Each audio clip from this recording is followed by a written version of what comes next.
นักทำบุญก็กำลังมาทางพี่น้องคุณเล็กๆน้อยๆเนาะ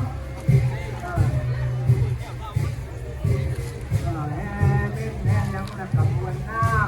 กับประมาณกับสักการมงคลยังมีพี่น้องเราประมาณโดนหนอดรางน้ำรันเนาะย่างปีหน้าฝ่าไป2,500โอ้เป็นประมาณแล้วถามอีกแบบร่มใหญ่ตายไหม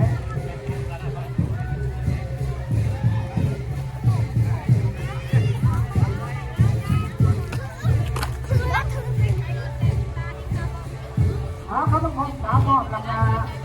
ขายไม่ถึงไม่เลยมันเอาผู้บริจาคไปก่อนเดี๋ยวพี่น้องคนกินข้าวแล้วก็ผู้แพ้ผู้ยังไม่เพื่อนก็ถ้าคณะกรรมการนี่ค่ะเขาไม่ว่าหากมาวันนั้นจะช่วยจะถึงพี่น้องถ้าเด็กกำลังตก